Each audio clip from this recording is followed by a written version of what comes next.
아침을 뉴스로 깨웁니다. YTN 라디오 김호성의 출발 새아침. 여러분 안녕하십니까? 출발 새아침 김호성입니다. 북한 김정은 위원장이 중국 방문을 또 단행했습니다. 올해 들어 세 번째죠. 관련 보도도 사후가 아닌 신속히 전해졌습니다. 트럼프 미국 대통령은 지난번 북중 회담 이후에 김정은 위원장이 시진핑 주석을 만난 후에 달라졌다, 이렇게 불편한 심기를 보이기도 했었죠. 시 주석을 지칭해서 포커페이스 플레이어라는 얘기까지 했었습니다. 이번엔 어떤 평을 내놓을지 궁금합니다. 북미 두 정상이 주고받았다는 하트라인은 아직까지 연결은 되지 않고 있는 것 같습니다. 혹시 이번 방중 결과에 대한 두 정상의 소통이 하트라인을 통해서 이어지지 않을까 기대가 됩니다. 경기 평택항에서요, 인체에 치명적일 수 있는 붉은 불개미가 애벌레를 포함해서 700여 마리나 발견됐다고 하네요. 정부가 대처에 나서고는 있지만 불안감은 큽니다. 불안을 없애는 방법, 철저한 준비뿐일 텐데요. 어떻게 될지 주목되고 있습니다. 방사능 걱정이 없는 안전한 잠자리, 라돈 침대를 둘러싼 2차 공포와 불안감도 확산이 되고 있습니다. 네, 이와 같은 관련된 소식들을 오늘 아침 준비했습니다. 6월 20일 수요일입니다. 잠시 후 출발하겠습니다.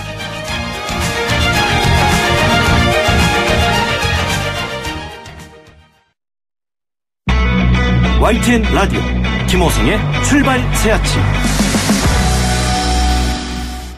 네, 지금까지 들어온 뉴스 정리해 보도록 하죠. 시사평론가 이정훈 박사 나오셨습니다. 안녕하십니까? 네, 안녕하세요. 어제 제가 화면으로 뵀어요.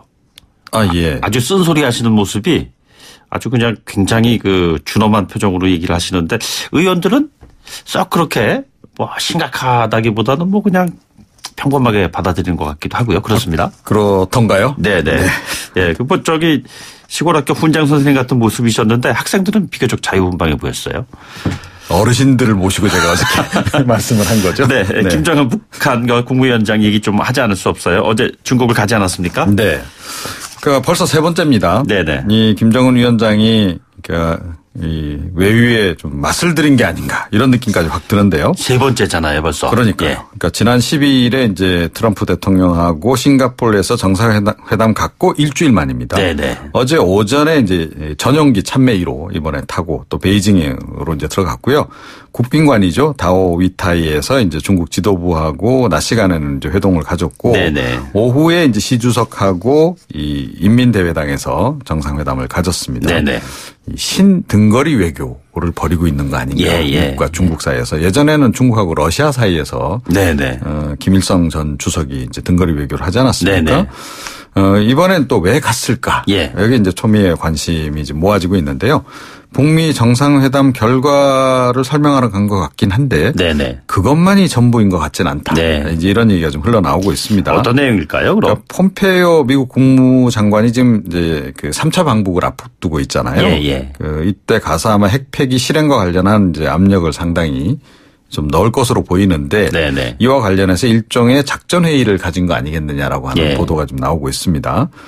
지금 폼페이오 장관 같은 경우에는 방북에 앞서서 마셜 플랜을 또 언급을 했어요. 네네. 2차 세계대전 직후 유럽에 대한 이제 미국의 원조 계획 아닙니까? 네네. 그래서 당근책을 계속 이제 이렇게 강조를 좀 하는 그런 모습을 보이고 있는데, 네. 문재인 대통령도 약간 거들고 나선 그런 모양새입니다. 네네. 그러니까 우리 정부 독자적으로 진행하는 을지 연습, 이것도 중단할 가능성에 대해서 지금 시사를 하고 나선 네네. 그런 상황이죠. 예. 네. 어떤 북한은 어떤 큰 사안에 대해서 중국과의 소통 채널을 확실하게 열어놓고 있는 것 같아요. 네, 그렇습니다. 예.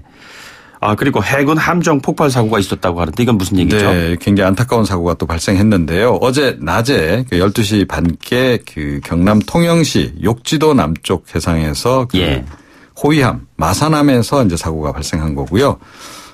지금 사격 훈련 목적으로 이제 급탄기 내에서 장전된 30mm 탄약을 해제하는 과정에서 네네. 터진 것으로 이렇게 알려지고 있습니다. 일단은 그렇게 추정이 되고 있는 거고요. 그런데 이 탄약 해제 작업을 주로 망치로 한답니다. 네. 그래요?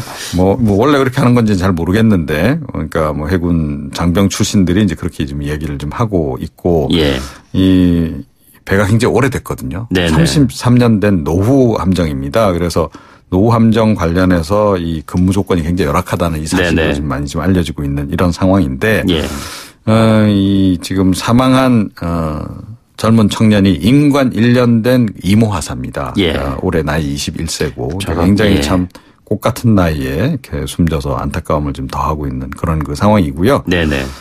지금 뭐 한때 그래서 이 배가 너무 노후해서 이게 폭발한 거 아니냐라고 하는 설이 제기되기도 했는데 해군 측은 일단 아니라고 좀 해명을 했고요. 네네. 진해항에 어제 밤에 입항을 했습니다. 그래서 특전단 소속 폭발물 처리반이 좀 이제 자세한 사고 원인 규명하고 있는 상황이고, 유족이 원할 경우에 훈련 중에 일어난 사고이기 때문에 해군 교육사령부 주관으로 장례 절차를 지원할 것으로 이렇게 알려지고 있습니다. 예, 이 꽃다운 나이에 그것도 국가를 위해서 일을 하다가 이런 일이 벌어지는 것은 말이죠. 그 안전 불감증 때문에 그렇다면 정말 안전을 책임져야 될 사람들의 책임도 정말 좀 커야 되지 않을까 이런 생각이 듭니다. 그렇습니다. 그러니까 뭐 전시라면 뭐 불가피한데 전시가 아닌 이제 평시에 이런 일이 이제 벌어지기 때문에 지난번에 그 K9 그 폭발 사고 관련해서도 굉장히 안타까운 그 일들이 좀 많아서 좀 많이 좀 최근에 국민들이 굉장히 좀 마음 아파하고 있는데요. 또 이런 사고가 또 터졌네요. 예, 대한민국에 뭐 장성한 그 자녀들을 군에 보내놓고 있는 가정이 한두 군데겠어요. 좀 이런 부분은 좀 잘 좀 다시는 이런 일이 일어나지 않도록 좀 해야 되지 않을까 싶습니다. 강진 여고생 실종 사건은 이건 보면 볼수록 마치 무슨 영화 미스터리 같아요. 네, 그렇습니다. 이게 자칫 지금 미궁에 빠질지도 모르는 그런 그 상황인데요. 고교 1년생 A양이 지난 16일에 오후 2시쯤 자기 집에서 이제 나갔습니다. 그 뒤에 연락이 끊겼고, 친구한테 아빠 친구가 아르바이트로 소개해 준다고 해서 이 성전에서 해남 쪽 방면으로 이동한다. 이런 메시지를 남겼어요. 그러니까 딸이 연락이 없으니까 가족이 이제 그날 밤에 이제 찾아 나섰습니다. 아빠 친구니까 뭐 찾기는 쉬웠겠죠. 그런데 그 찾아갔을 때 김모 씨가 그러니까 이게 좀 아직 확실하진 않습니다. 아빠 친구 이제 김모 씨가 뒷문으로 빠져나가는 모습이 이제 폐쇄회로 TV에 이제 잡혔습니다. 그런데 이 김모 씨 경우도 그 다음 날 아침에 집 근처 공사 현장에서 목을 매 숨진 채로 발견이 됐어요. 또 타살 흔적은 없는 것으로 이렇게 또 보입니다. 그리고 또 A양 휴대폰은 이제 16일 날, 그러니까 그날 이제 나간 날 낮 한 4시 24분쯤에 이제 김모 씨의 고향 그 강진 도안면 지성마을에서 이제 꺼진 것으로. 그런데 그때 김모 씨 차량이 이 마을에 이제 들어가고 나오고 한 기록이 또 확인이 됐어요. 대략 한 2시간 40분 정도 이렇게 거기서 머물렀다 그러고 그 이후에 또 차량 세차를 했답니다. 그래서 현재 지금 경찰이 그 일대를 수색 중인데 좀 하여튼 글쎄 말이에요. 이거 참 아무튼 속보가 뭔가 불행한 일이 좀 있었던 것 같긴 하고요. 지금 이제 그렇습니다. 속보가 대로 전해드리도록 하겠습니다. 그리고 평택항에서 붉은 불개미떼, 이게 불개미떼 얘기가 지금 계속 나오다가 이번엔 아주 굉장히 많이 발견된 거 아니에요? 네, 그렇습니다. 그러니까 뭐 일명 살인개미다. 이래갖고 또 이제 많이 지금 국민들이 이제 우려를 하고 있는 그런 상황인데 뭐 전문가들은 그렇게까지 위험하지는 않다. 또 물린 뒤에 곧바로 조치를 취하면 사망까지 이르는 그런 경우는 잘 없다라고 지금 이야기는 하고 있습니다. 지난해 9월에도 사실은 부산항에서 한 1,200여 마리 발견되지 않았습니까? 인천항에서도 발견됐고 부산항에서도 추가가 발견되기도 했고, 그런데 이번에는 이제 평택항 그 컨테이너 터미널 야적장 콘크리트 틈새에서 붉은 불개미 20여 마리가 처음 이제 지난 18일에 발견이 됐고요. 그 이후에 이제 그 균열 부위를 시멘트 균열 부위를 따라서 20m 간격으로 개미집 두 곳에서 한 700마리 정도가 추가로도 발견이 된 겁니다. 그런데 여왕개미가 지금 이제 발견이 안 됐어요. 이게 또 어디로 이동을 해서 좀 더 큰 좀 개미집이 지어졌을 가능성도 있는 거죠. 그런데 뭐 검역 당국은 오히려 여왕개미가 그러니까 함께 국내로 안 들어왔을 수 있다. 그거 좀 보는 것 같아요. 그래서 일단은 뭐 확산 가능성은 높지 않은 것으로 이렇게 판단 내리고 있다 그러고요. 방제 작업이 지금 이제 진행 중인데 이게 뭐 일단 쏘이면 통증, 가려움증 유발한답니다. 나중에 이제 뭐 현기증, 호흡곤란 그리고 이제 사망에까지 이를 수 있다는 건데 그러니까 확률은 낮은데요. 일단 뭐 약간 그 건포도 색깔 비슷한 그런 색깔이 나는 그 개미더라고요. 그래서 혹시 그런 개미에 물리면 병원에 이제 빨리 찾아가시는 게 좋을 것 같습니다. 저는 이런 사안들 소식 전해지는 거 보면 알프레드 히치콕의 새라는 영화 있잖아요. 네. 하나 보였다가 10마리 보였다, 100마리 보였다, 어마어마한 새떼가 이제 인간들을 공격한단 말이에요. 그렇습니다. 이게 발생 빈도가 점점 높아지고 있잖아요. 예. 야, 이 사안이 어떤 걸까? 최근 좀 라돈 침대 관련해서도 불안감이 증폭되고 있는데 주의 깊게 좀 지켜봐야 될 소식이 아닌가 싶습니다. 네, 오늘 여기까지 듣겠습니다. 고맙습니다. 네. 네, 지금까지 이종훈 시사평론가였습니다. 여러분은 지금 FM 94.5MHz로 방송되고 있는 YTN 라디오 김호성의 출발 새 아침을 듣고 계십니다. 의견 주실 분은 짧은 문자 50원, 긴 문자 100원의 이용료가 드는 휴대전화 메시지 샵 0945, 우물정 0945번으로 의견 남기실 수 있습니다.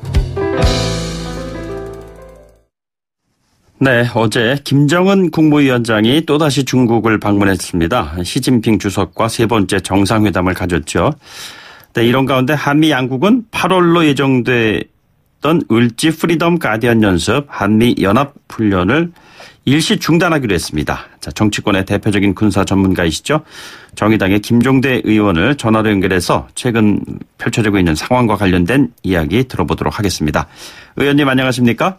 네, 안녕하세요. 네, 지방선거 끝나고 처음 연결을 좀 드리는 것이니까요. 지방선거 얘기 먼저 좀 해 주시죠. 이번에 정당 지지율을 봤을 때 민주당, 한국당에 의해서 3등 하신 거예요. 예. 네. 어떻게 자평하고 계시는지요? 예, 전국적으로 9%대고 어떤 지역에 따라서는 특히 도시 지역 중심으로는 10% 넘어가는 지역도 굉장히 많습니다. 네네. 예, 이런 정당 지지율의 약진이라는 것은 다음에 다당제 하에서 중견 정당으로 자리매김될 수 있는 디딤돌이다. 예. 저희는 그렇게 판단하고, 네네. 정말 지역의 후보보다는 정당에 보내주신 지지는 더 좀 중견 정당으로 성장해서 다음에 독자적인 지역구에 당선자까지 낼 수 있는 이런 좀 더 박차를 가하라는 과제를 안게 된 것이죠. 예. 저희는 아주 엄중하게 생각하고 있습니다. 예전에 보면 유승민 의원이 국회에서 연설을 한 뒤에 심상정 의원께서 보수가 꿈꾸기 시작했다 이런 평을 하신 적이 있었는데요. 자, 이번 결과를 놓고 진보가 꿈을 꾸기 시작했다면 어떤 꿈을 꿔야 된다고 보시는지요? 유승민 대표 말씀 잘하셨는데 우리가 바른정당과 정의당은 진보와 보수의 비전을 경쟁하는 꿈의 경쟁에 그런 꿈의 리그를 만들어야 된다고 저는 생각합니다. 거대 정당들이 기득권에 안주하는 동안에 합리적인 보수와 개혁적인 진보가 만나서 그런 어떤 관계를 형성하는 것이 좋지 않을까. 그런 면에서 바른정당의 이번에 상당히 좀 저조한 성적은 유감이라고 할 수 있고요. 앞으로는 좀 이렇게 너무 한쪽으로 기울어지지 않고 정책과 비전을 경쟁할 수 있는 정치권이 돼야 되는데 정말 걱정입니다. 지금 국회의원 선거한 게 아니라 지방선거 한 거거든요. 앞으로 하반기 전국에 거의 망했다고 이야기하는 자유한국당하고 또 정기국회 협상, 원구성 협상을 해야 되는데 지금 당내 사정으로 협상에 나올 기미도 안 보이고 그래서 국회 이 선거 결과가 혹시 악영향을 주지는 않을까 굉장히 걱정하고 있습니다. 알겠습니다. 정치권 얘기는요, 이 정도로 하고요. 어제 김정은 국무위원장이 또 이제 세 번째로 이제 중국을 방문하지 않았습니까? 근데 예전에는 조용하고 있다가 나중에 관련 소식이 전해졌는데 이번 아주 전격적으로 거의 실시간에 가까울 정도로 방중 소식이 전해졌어요. 자, 이것이 무엇을 의미한다고 보시는지요? 아무래도 이제 북한의 달라진 모습. 무언가 큰 변화와 전환의 시대를 앞두고, 북한 주민들에 대해서, 김정은 위원장이 이제 국제 외교, 또 정상 외교에 있어서 아주 협력한 활동, 그런 탁월한 성과, 이런 것들을 홍보하는, 의미가 굉장히 크다고 보고요. 그런 면에서 이제 북한 주민들도 정말 상상도 못했던 변화가 오고 있구나. 이런 걸 반복적으로 체험하게 됐다. 네, 그런 게 실시간 홍보하는 의미라고 봅니다. 예. 뭐 표면적으로 보면요. 국제 정세가 어떻게 변하든 간에 공고한 북중 관계는 변하지 않을 것이다. 북한의 경제 건설로의 전환 결정을 기쁘게 생각한다. 뭐 이런 얘기가 나왔는데 이면에서 비밀스럽게 주고받을 수 있는 그런 이야기가 있었다면 어떤 것들이었을까요? 싱가포르에 네. 이제 북미 정상회담의 이면 합의 내용이라고 봅니다. 예, 네. 예, 사실 4개 항에 불과한 종이 조각 하나만 채택하기 위해서 네네. 김정은 위원장이 트럼프를 만났다고 상상할 수 없거든요. 그렇죠. 예. 뭔가 좀 다른 얘기가 있고 이면 합의가 있다는 게 이제 거의 당연시되는 분위기예요. 네네. 트럼프 대통령이 한미연합훈련 중단한 것만 봐도 뭔가 있구나. 예. 북한하고 약속한 다른 게 있구나. 이런 걸 짐작하게 하는 건데 예. 이 내용을 시진핑한테 설명해 주는 게 시급했을 겁니다. 네네네. 굉장히 미국하고의 밀답 내용을 궁금해하니까 이걸 설명했어야 되고, 네. 그걸 설명하면서 중국이 이제 북한에 대한 경제 제재 완화에 앞장서달라. 예. 유엔 안보리의 제재 결의안을 이제 폐기하는 수순을 좀 중국이 앞장서서 발의해달라. 네네. 이런 어떤 또 요구도 전달했겠죠. 예. 그러면서 관심은 경제다. 이걸 확실하게 표명함으로써 예. 이제 북한 지원에 대해서 중국의 참여를 촉구하는 건데 이건 굉장히 중요한 의미가 있습니다. 예. 나중에 비핵화가 완결되면 경제협력에 미국이 주도하냐 중국이 주도하냐 이런 주도권 경쟁이 벌어질 가능성이 있거든요. 예. 그러면 중국으로 하여금 사전 포석을 놓을 수 있도록 그렇겠죠. 유도하는 거니까 예. 이건 또 미국의 반박도 살 수 있는 내용입니다. 네네. 근데 뭐 자라보고 놀란 가서 소뚜껑 보고 놀란다고요. 지난번에 김 위원장이 시 주석을 만난 다음에 트럼프 대통령이 상당히 불편한 신기를 노출하면서 북미 정상회담 취소하면서 말이죠. 시진핑 주석 만나고 난 다음에 김정은 위원장이 바뀌었다 막 이랬단 말이에요. 이번에는 그런 일 있을까요? 자, 그러니까 얼핏 보면 우리는 북한 문제가 중요한 것처럼 보이지만, 네네. 사실상 북한 문제를 둘러싼 강대국 정치, 미국과 중국의 뭔가 다른 계산들이 네네. 훨씬 더 기본적인 변수라고 이제 알게 된 거거든요. 네네.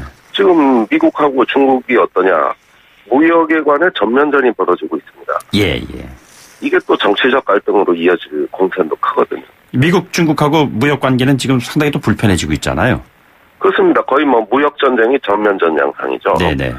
예, 그런 상황에서 이 정치적인 어떤 분야의 악영향까지 예상이 되다 보니까 지금 한반도에서 북한이나 우리나라는 미중 양쪽을 그냥 살살 달래가면서 예. 서로 싸우지 않도록 네네. 이렇게 눈치를 봐야 될 입장입니다. 예. 그렇다면은 지금 저희들도 8월로 예정됐던 을지 프리덤 가디언 연습도 일시 중단입니다만 하기로 했잖아요. 이런 것들이 네. 북한에게 전하는 메시지 어떻게 그쪽은 좀 해석을 하고 있을까요? 깜짝 놀랄 변화입니다.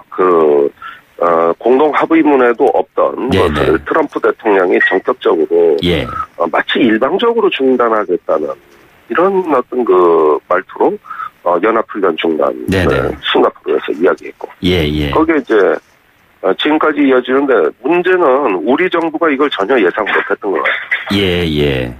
그 증거가 지난주에 열린 8차 남북 장성급 회담에서 북측이 남한 대표 준비 좀 잘해봐라. 그러면서 이런 회담 더 하지 말자. 좀 불편하게 또 얘기했었죠. 면박을 주는데 우리 대표가 반박을 못하거든.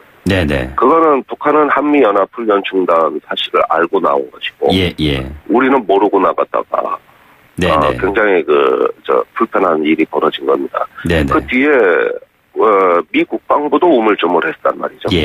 결국 미국 백악관이 독주한 겁니다. 그래서 연합훈련 중단이 이제 어제서야 결정이 됩니다. 그건 양국 국방부 사이에서 결정된 것이죠.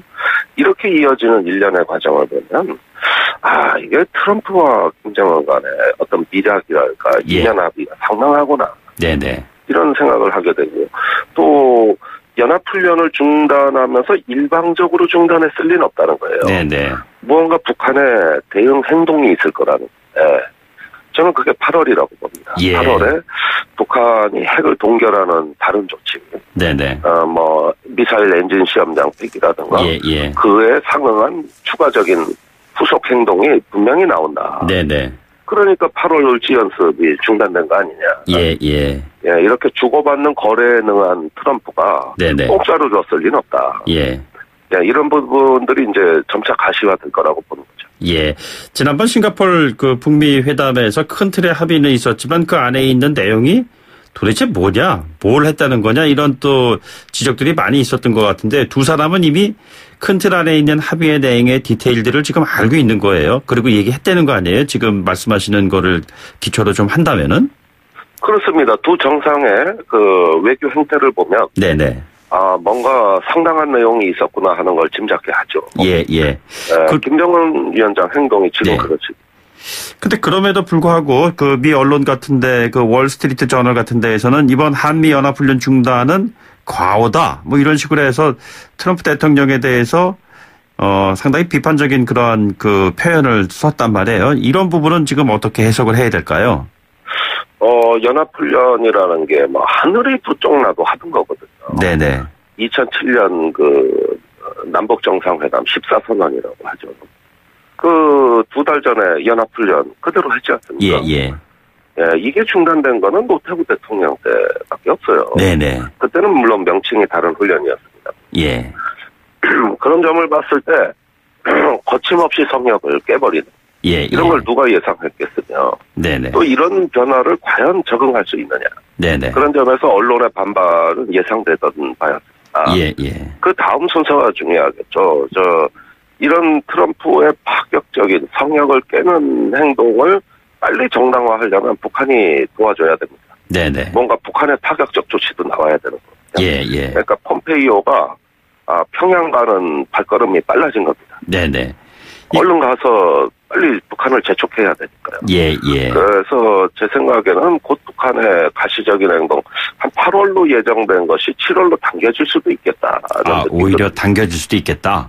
그렇죠. 이제 미국이 먼저 터뜨려 버렸으니. 네네. 저런 걸 잘 갖고 있다가 어느 한 시점에 북한하고 동시에 행동을 해도 될 걸. 네네. 이 성질이 급한 트럼프 대통령이 당일날 기자들 앞에서 그냥 까버렸단 말이에요. 네네. 그러면은 더 급해진 거 아니겠어요? 예. 근데 남북 군사 문제에 관련돼서 보수적인 시각을 가진 분들은 군사적 위협이 완전히 제거된 것도 아닌데 이처럼 갑자기 그 태세를 바꾸는 거는 섣부른 거 아니냐. 예를 들자면 문정인 특보 같은 경우에는 국방부가 수립하고 있는 국방개혁 2.0의 전반적인 재검토가 필요하다 뭐 이런 얘기까지 하고 있잖아요. 아니 그 자리에 저도 있었습니다. 네네. 어제 그 공군력 학술 세미나에서 나온 발언인데 네네. 저하고 대담 중에 나온 얘기예요. 예. 근데 이미 재검토를 하고 있는데 네네. 재검토가 필요하다고 이야기한 거는 그다지 전 뉴스거리가 안 된다고 봐요. 예. 이미 5월 16일 날 원래 국방부가 국방개혁안을 최종 확정하고 네네. 대통령 제가받기로 한 날이었어요. 예. 근데 그 전에 4.27 판문점 선언이 나왔지 않습니까? 네네. 그래서 제가가 취소되고 간담회로 바뀐 겁니다. 예. 그러니까 대통령은 그냥 국방개혁 토론만 하자. 네네. 그리고 확정하지 말자고 이미 재검토를 해버렸어요. 네네. 그러니까 지금까지 그 상황이 이어져 오고 있기 때문에 네. 이건 문특보 입을 빌리지 않아도 문재인 대통령이 이미 기존의 국방개혁안은 재검토하겠다고 한 것이나 다름없고 네네. 그걸 다시 확인해 준 것에 지나지 않는다. 네네. 그래서 삼축체계라는 말의 정당성은 앞으로 확보하기가 어려워졌습니다. 네네. 이 삼축체계라는 건 지금 킬체인, 또 한국형 미사일 방어체제, 대량 응징 보복, 뭐 이거 말씀하시는 거죠? 예, 그래서 킬체인 KAMD, 네네. KNPR, 3K라고도 하는 거거든요. 예. 여기에는 이제 북한에 대한 선제 공격까지 포함해서 네네. 북한 핵미사일 위협을 제거하고 북한 정권을 제거해버리는 네네. 평양 초토화 계획이 포함되어 있습니다. 알겠습니다. 예. 네, 오늘 말씀은 여기까지 듣도록 하죠. 고맙습니다. 네, 감사합니다. 네, 지금까지 정의당의 김종대 의원이었습니다. 네, 1부 마치겠고요. 2부에서 뵙겠습니다. 소통의 아침을 여는 공정한 목소리 YTN 라디오 김호성의 출발 새 아침. 네, 광고 2분 듣고 2부 시작하도록 하겠습니다.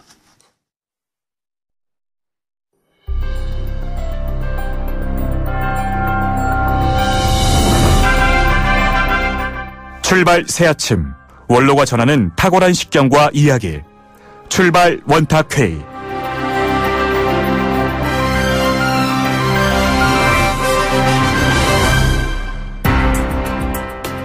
네, 2018년에 대한민국은 어디로 가고 있을까요? 지금 한국의 사회, 정치는 과연 어디까지 와 있는 걸까요? 6.13 지방선거 이후에 정당과 이념의 지형도 변하고 있습니다. 사회 각계의 원로의 탁월한 식견을 통해서 우리의 길을 찾아보는 특별한 인터뷰를 종종 마련하도록 하겠습니다. 원로의 탁월한 식견해가지고 원탁회의라고 명명을 했습니다. 출발 새 아침 원탁회의 첫 번째로 모실 분은 윤여준 정치연구원장, 윤여준 전 환경부 장관이시죠. 연결해 보도록 하겠습니다. 윤 장관님 안녕하십니까? 네, 안녕하세요. 예, 이른 아침입니다만 최근에 제가 한 방송사 연결해서 말씀하신 걸 이렇게 들어보면은 이번 6.13 지방선거 관련해서 참패라는 말 가지고는 표현이 부족하다 뭐 이렇게까지 얘기하시더라고요. 네. 예, 이 시대의 변화와 연관된 해석을 어떻게 해야 될까요? 아예 뭐 꼭 시대의 변화하고 연관지어 생각하지 않더라도 네네. 예, 자유한국당이 말하자면 국민에게 응징을 당한 거잖아요. 예. 참패가 아니라 응징을 당했다고 제가 말씀드린 기억이 나는데요. 네네. 뭐 직접적으로는 물론 홍준표 대표의 막말 같은 그런 행태 때문에 국민들이 거긴 혐오감을 느껴서 그렇다고 볼 수도 있지만, 예. 그건 직접적인 이유고, 결국 이명박 박근혜 두 대통령의 집권이 9년 동안 이어졌는데, 네네. 그동안 결국 자유한국당이 보여준 그 모습, 역할에 의해서 국민이 심판한 거잖아요. 네네. 네. 그런 거죠. 뭐 그렇게 봐야 되겠죠. 이게 권위주의 시대에서 민주화 시대로 완전히 바뀌었다 이런 표현도 하셨었는데요. 좀 의미를 조금 아니 더 완전히 바뀐 게 아니라. 네네. 87년 민주화 이후에 이제 권위주의 시대가 끝나고 민주화 시대로 옮겨갔는데. 예. 이 명실상부하게 민주화 시대가 오려면 민주화 시대에 걸맞는 새로운 국정 운영 원리가 나왔어야 되는데. 네네. 그걸 못했다고요. 민주화 이후의 지도자들이. 예. 그러는 바람에 여전히 우리가 흔히 박정희 모델이라고 부르는 산업화 모델이라고 부르기도 하고. 네네. 그런 국가로 운영하는 방식은 여전히 그런 방식이 많이 지배했다는 거죠. 네네. 그러니까 시대는 민주화 시대라고 그러는데 실제로 국정 운영은 그렇게 민주화되지 않은. 네네. 그게 쭉 이어져 온 거 아닙니까? 예. 보면은 여기에 국민들이 분노한 면도 있죠. 예. 문재인 대통령부터 안철수 후보까지 아주 여러 정치인들을 가깝게 이제 지켜보시고요. 많은 조언도 하시고 그런 역할을 하셨잖아요. 그런데 이게 당선이 꼭 성공입니까? 아니면 당선을 하지 않았더라도 뭔가 새로운 길이 열릴 수 있는 가능성이 있다고 봐야 되는 건가요? 아니 제가 무슨 그분들을 다 오랫동안 겪어본 것도 아니고. 네네. 예, 제가 잘 아는 건 아니지만, 1차적으로 어떤 중요한 선거에 나가서 출마했으면 일단 당선된 게 성공이겠지만. 네네. 그것이 곧 그 사람의 정치적 성공을 의미하는 것은 아니죠. 예. 한 번의 당선으로 정치적 성공이라고 볼 수는 없는 거죠. 네네. 떨어졌다 하더라도 얼마든지 기회가 있을 수 있는 거죠. 예. 문제는 낙선이든 당선이든 그 정치인 자신이 가지고 있는 잠재력이 문제인 거죠. 네네. 네. 그 잠재력이라는 것이 조금 전에 언급하신 새로운 국정 운영, 예를 들자면은 박정희식 모델이든 산업화 모델이라고 표현하셨습니다만, 네. 어떠한 형태로 구체화돼야 된다고 보시는지요? 그렇죠. 이제 다른 것도 아니고 그냥 대통령이 되겠다는 거죠. 네네. 국가의 통치자가 되겠다는 그런 야망이나 그런 포부를 가진 사람은. 네네. 당연히 지금 이 시대를 어떻게 나라를 끌고 갈 것인지에 대한 비전이라고 우리 흔히 얘기하는. 예. 그런 시대적 과제라고 할까. 그런 네네. 것을 국민에게 제시해서 동의를 받아야 되고. 예. 그럼 그 과제를 어떻게 실현할 거냐. 예. 어떤 정책을 만들 것인지를 내놔야 되잖아요. 네네. 당연히 그걸 내놓고 국민의 이제 심판을 받아야 되는 거겠죠, 예. 그러려면 이제 그럴 능력이 있어야 되는데, 그런 능력을 갖추기가 정말 쉽지 않거든요. 네네. 네.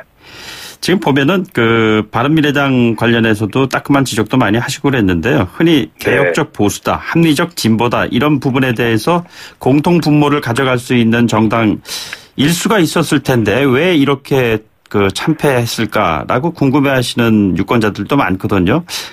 이것과 뭐 당연히 그러시겠죠. 예. 그래서 자신들이 두 세력이 합쳐서 새로운 바른미래당이라는 당을 만들 때는 자신들이 이게 말하자면 보수의 대안이라는 걸 자부했잖아요. 네네. 네. 말하자면 자유한국당이 국민의 신뢰를 잃었으니까 네네. 우리가 대안이다 말하자면 그런 의미로 내세운 거 아니었겠어요? 예. 그러나 저렇게 참 참패 정도가 아니라 완전히 국민에게 외면당하다시피 했으니까 네네. 왜 그럴까 궁금한 생각하시는 국민들이 많이 계시겠죠. 예. 그런데 우선 제가 보기에는 우선 합치는 과정이 네네. 어떤 가치를 놓고 합친 게 아니라 두 세력이 합치지 않고서는 생존이 어려운 상황에 부딪히니까 네. 무슨 쉬운 말로 살기 위해서 합쳤다라는 그런 인식이 국민사회에 많이 있었고 예.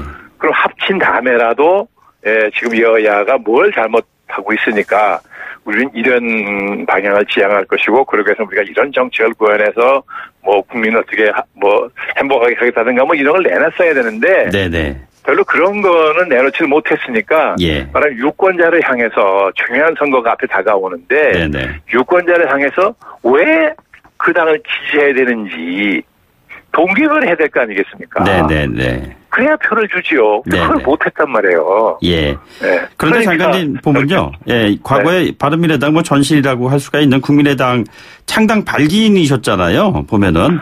예, 근데 저는 그렇죠. 무슨 발기인의 무슨 공동위원장인가 그런 자리를 잠깐 맡은 일이. 네네. 그리고 저는 창당대회 하는 날 집으로 왔죠.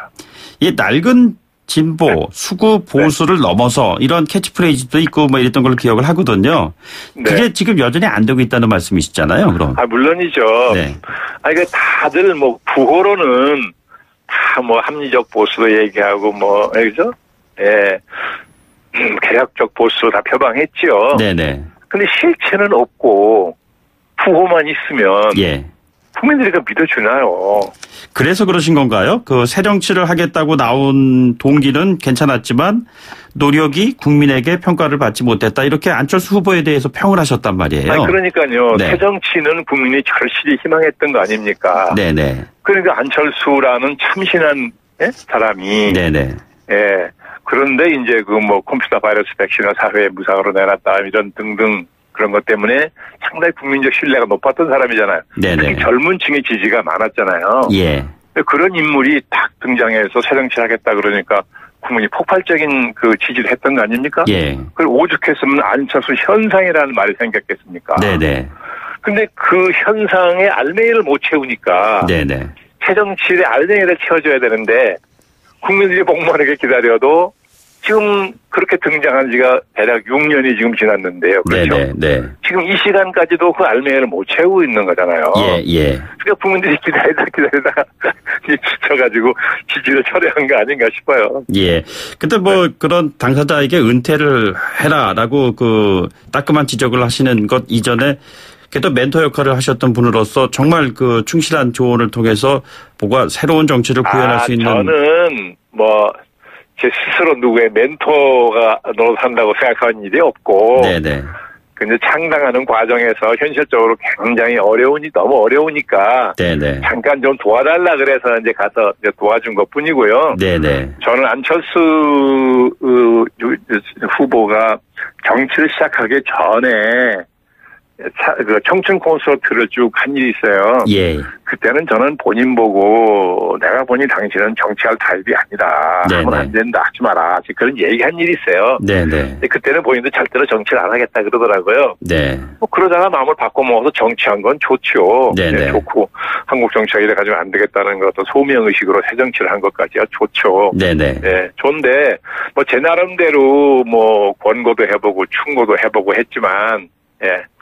별로 그렇게 이루어진 건 없고 예. 그래서 지금까지 한 6년간 나름대로 열심히 노력은 했잖아요. 네네. 그 방법이 국민의 신뢰를 얻지 못해서 그런 것이지. 예. 그리고 새 정치를 하겠다는 동기 자체는 좋은 거였지 않습니까? 네네. 그건 다 인정하지만 이제는 6년 이렇게 하는 걸 보니까 앞으로 제가 볼 때 크게 기대하기 어려워 보여요. 예. 그러면 그러니까 국민의 신뢰를 얻을 수 있는 제시도. 시간과 에너지를 소비하지 말고. 예. 본업으로 돌아가는 게 더 사회에 기여하는 길일 수 있지 않겠냐 그런 얘기를 한 겁니다. 아, 재시도의 여지보다는 그냥 은퇴를 하는 것이 낫다고 얘기를 하시는 건가요? 정계 정치에서 이제 물러나서 원래 자기가 하던 본업이 있지 않습니까? 네네. 그쪽에 전문성이 있으니까 예. 차라리 거기서 매진하는 게 더 사회에 기여하는 길이 아니겠느냐 그런 얘기를 한 거죠. 알겠습니다. 뭐 다른 질문 드리겠습니다. 그럼 지방선거 이후에 민주당이 지금 정점을 찍은 상태에서 더 상승할 수 있겠느냐 아니면 하강을 대비해야 하느냐 이런 부분에 대한 의견은 어떠신지요? 아니 뭐 세상의 원리가 올라가면 내려와야 된다는 게 아닙니까? 네네. 근데 이제 제가 작년 과거의 사람장도 그랬지만 이게 선거에서 대승을 하려면 사람이 굉장히 이제 상황을 오판하고 오만해지기 쉬워요. 네네. 우선 그걸 굉장히 경계를 해야 되고 예. 또 하나 민주당이 제가 유념해야 된다고 생각하는 것은 이 지금 집권당 아니에요? 네네. 네, 근데 그 이번에 지방선거 그야말로 좀 싹쓸이를 해서 이제 권력 기반이 탄탄해졌다고 보는데 네네. 그런 집권 여당이 대통령의 통치 수단으로, 네네. 네, 대통령의 통치 도구로 전락하는 역할에 예. 만족하는 모양을 과거에도 다른 여당도 많이 보였어요. 네네네. 이번에도 또 민주당이 그렇게 했다가는 네네. 정말 요담 총선에서 국민의 심판을 받을 거라는 거죠. 통치 도구로 전락하지 않는다면 어떤 역할을 해야 되는 거죠? 그러니까 뭐냐 하면 집권당이라는 게 두 가지 상충하는 역할이 있습니다. 네네. 하나는 여당이기 때문에 대통령을 도와서 국정을 책임져야 되는 네네. 그런 책임이라는 측면이 하나 있고 예. 또 하나는 입법부의 구성원으로서 기본적인 임무가 뭐냐 대통령의 행정부를 견제하는 그러니까 책임과 견제라는 서로 부딪히기 쉬운 두 가지 역할이 있는 거죠. 그러니까 어떤 경우 협력하고 어떤 경우 견제할 것인지 이거 딱 원칙을 세워야 돼요. 근데 이거 없이 그냥 대통령 눈치만 보고 뭐 좀 국민의 소리를 대변하는 척 했다가 대통령 기색이 한 점도 쏙 들어가고 과거의 여당들 그런 여당 많았어요. 그렇게 하면 국민이 용서 안 할 거라는 거죠. 예. 아, 그럼 그 연장선상에서요. 지금 한반도 안보 상황 관련해서 여러 가지 얘기들이 많이 나오고 있습니다만 지금 선거 이후에 국정과 연관돼서 한국 정부는 앞으로 어떠한 그 방향으로 나아가야 된다고 생각을 하고 계시는지요? 아니요. 물론 이게 뭐 이제 한반도의 평화 체제나 비핵화라는 게 한국 정부의 의지만 가지고 되는 건 아니니까. 네네. 그렇죠. 상황을 따라가면서 관리를 잘 해야 되겠지만. 국내적으로 볼 때 이게 굉장히 물론 아주 당연히 우리가 가야 될 길이고. 그렇긴 하지만. 정부가 이게 중요한 정책을 결정하거나 정책을 더구나 바꾸거나 할 적에는. 이 국민적 동의가 반드시 있어야 돼요. 그러니까 지금 이렇게 정부가 지금 취하고 있는 이 정책에 국민 전체가 다 찬성하는 건 아니라고요. 상당히 여기에 불안감과 공포를 느끼고 반대까지 하는 사람 세력도 있잖아요. 국민도 있어요. 그러면 그런 국민들을 상대로 설득을 해야 돼요. 설득하는 노력을 해야 된다고요. 예, 그런 그 설득이라든가 노력이라는 것이 국회를 통해서 이제 이루어져야 된다는 지적들이 많은데. 우선은 국회가 제일 중요하고. 또 국회가 아니라도 국민을 상대로 기회 있을 때마다. 그런 노력을 해야 되는데 지금까지 상황을 보면. 물론 뭐 이게 시간의 촉박성이나 뭐 다급성 때문에 그랬다고 볼 수도 있지만 자신들의 정책 추진 방향에 반대하거나 비판적인 사람은 굳이 설득하지 않고 그냥 외면하고 가겠다라고 비춰질 만한 과정이 있었어요. 근데 이거는 아주 안 좋다는 거죠. 왜냐하면 우리가 흔히 말하는 남남 갈등을 일으킬 소지가 크기 때문에 남남 갈등이 심해지면 국정 수행을 원활하게 할 수가 없거든요. 그러니까 아무리 힘들어도 그런 비판적인 국민, 반대하는 세력까지도 설득하는, 진지하게 설득하는 노력과 과정이 필요하다는 거예요. 그 과정이 좀 지난한 그 과정 속에서 사람들이 피로도가 누적될 수도 있는데요.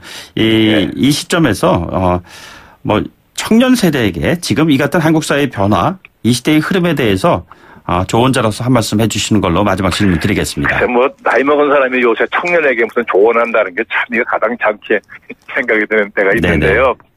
그렇지만 저는 흔히 주변에 젊은 사람들을 좀 자주 만나는 편이라서 그런 얘기를 합니다. 이게 덮어놓고 어른들이 뭘 잘못했다 욕만 하거나 그렇게만 하지 말고 결국 당신들이 이 나라의 앞으로 주인이 될 테니까. 네네. 예, 이 사회 현상이나 정치 현상을 예민하게 뜯어보고 목소리를 내라. 네네.